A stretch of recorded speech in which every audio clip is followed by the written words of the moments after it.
On the right, Tomer. Tomer Azarla with Clutch Points. Kyrie, it's a bit of a two-parter. The sense of desperation that a team plays with down 3-0, are you able to replicate that in another game? Like, how do you bring that same exact mentality in next game? Yeah, but just by putting it in perspective, just what we're up against, history's going to be made either way, so we would like to be on the right side of it. But it just comes from just the same sentiment, same phrase I was using the other day, just putting our best foot forward.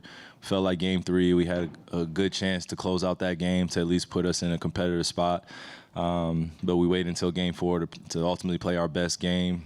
Took long enough, for all of us to get to the party together and to play for each other the way we did tonight. But it's definitely a possibility that we can replicate it, but we understand that we're going against the same great Boston team that's going to make it tough, and we're going into their home den, and we have another opportunity to extend the season. That's all we can ask for. So we handled our business tonight, but the job is still an uphill battle, and we understand that. I saw that you...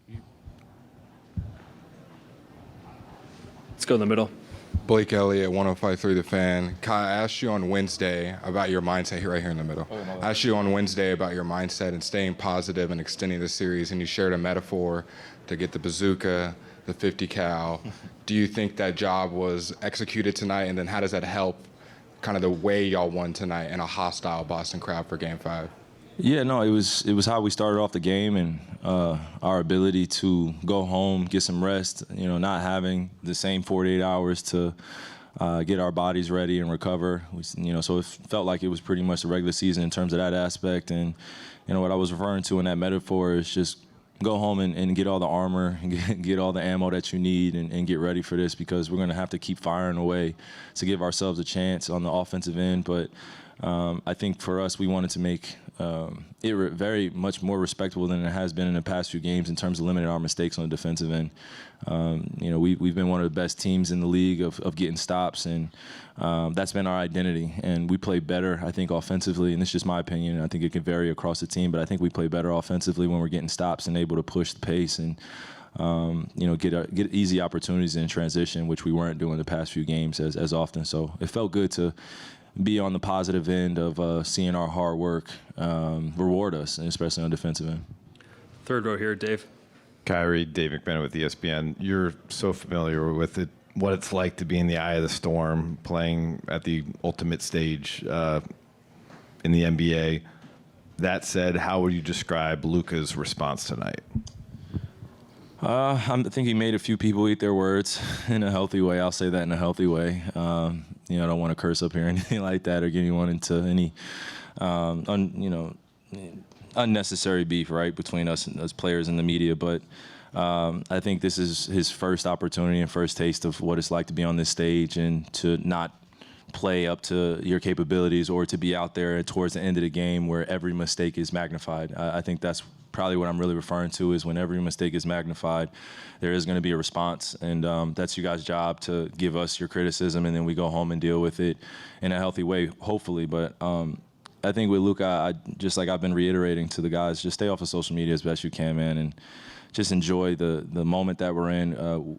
And it's not just about making it this far, it's about figuring out the little nuances to get wins on this stage. That's what it's about for us as competitors, and that's where our focus should be. So he responded very well, and I expected it. I think a lot of people expected it too that have seen Luka, have known Luka, but just didn't know how it was going to happen. And he made some things happen tonight that I was very proud of him, and he grew. And that's what we've been talking about too since the beginning of the series, is our growth and us trending in the right direction and figuring out how we get wins together as a group with all those external factors still going on.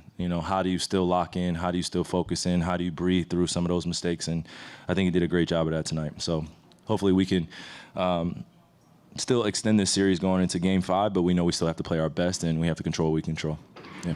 Fourth row, Ramona. Kyrie, Ramona Shelburne, ESPN.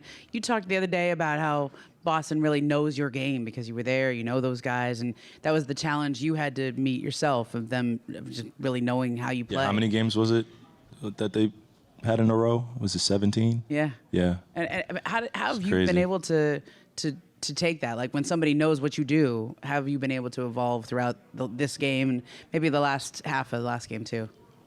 It's taken time, I tell you that.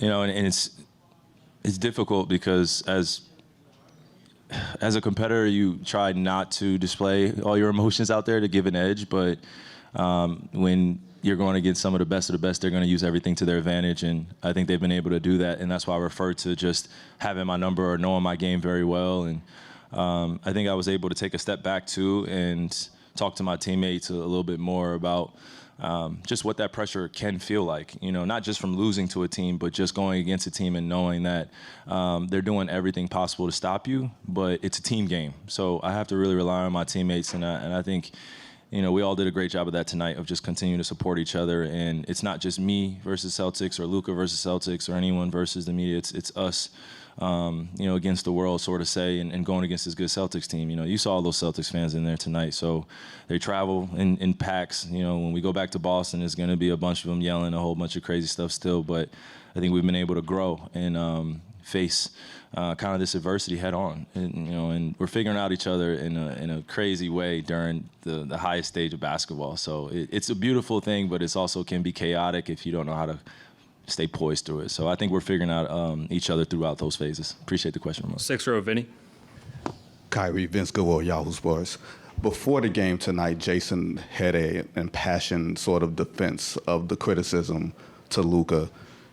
Rightfully so. Yeah. What does it mean when the coach goes out of his way to have his players back unprompted like that, like feeling that support?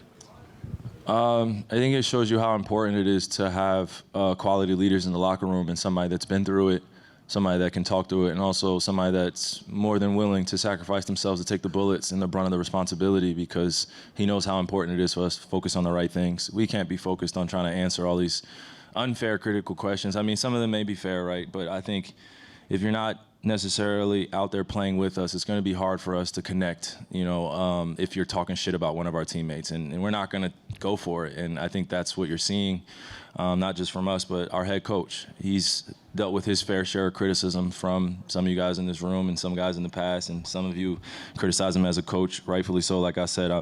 But I think if it goes over a certain boundary, you're going to see real humans step up and protect their brother or their sister. So I think that's what you saw from J. Kidd. I'm proud of him, and I have the same sentiment, man. That's our little brother right there, and he's in the finals. He's going to make mistakes, and that's why I also had that kind of peaceful sentiment about me after the game. I'm not about to go up to Luka and just say it's all your fault. That's not how it works in our locker room, and we dang sure don't want to start those bad habits now. I've been on teams where we've allowed the media or opinions to infiltrate what we have going on, and it has not worked out well. So I think if we put our best foot forward and focus on the things we control, then we got a good thing going here. 1st row on the right, Mike. Mike Curtis, Dallas Morning News. Kyrie, Derek Lively had 2 3-point attempts this season in his career. When he hoisted that shot up, what were you thinking? And what can a shot like that on this stage do for his confidence going forward?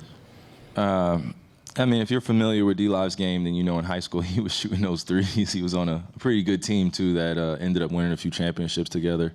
But D-Live had an expanded game, sort of say, when he was in high school. It's crazy. I was watching highlights not too long ago, but when he shoots that, I have the utmost confidence. I think it surprised a lot of people in the arena because of the attempts and that he hasn't had yet. But for him to step up and shoot that shot, we needed it, and created a little bit more separation in the game. It eased everybody else out, and it eased everybody else's feelings that were out there with him. And when you have our one of our vocal leaders making a three like that, you best believe he's going to come to the bench and let everybody know he made that shot. So everybody was happy for him, and we knew it was a big shot. So, man, more credit to him. Want him to keep working on it. But I don't know if he shoots it again, but if he's open and shoots it, then we have the confidence in him.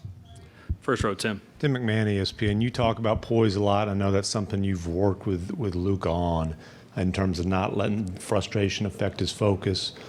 He vowed to stay out of it with the refs today. He did that. When he's locked in on the game and not the refs, what impact does that have on him? What impact does that have bleeding over the rest of you guys? Yeah, well, Tim, I think what we have to also account for is we're in a very physical game. So when you're getting beat up like that, out there every single play down, you're going to have something to say to the refs. And in Luka's case, his relationship with the refs is not always the healthiest during games. And, the referees are humans too, so we have to respect what they do. They're just a big part of this game too. It could sway either way. And I think what you're seeing is him just taking accountability as best he can at this point in his life. And, he's a young person still trying to figure it out. So I give him that grace. But also we got to give him a little tough love where, we let him know and reiterate that you got to stay off those guys a little bit.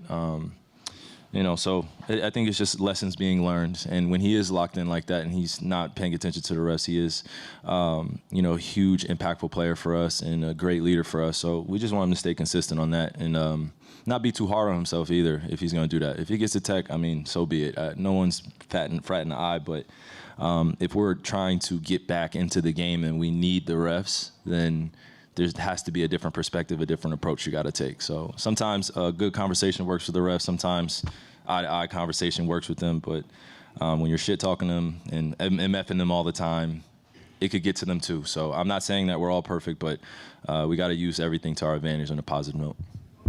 Thanks, Kyrie. Yep. Appreciate you.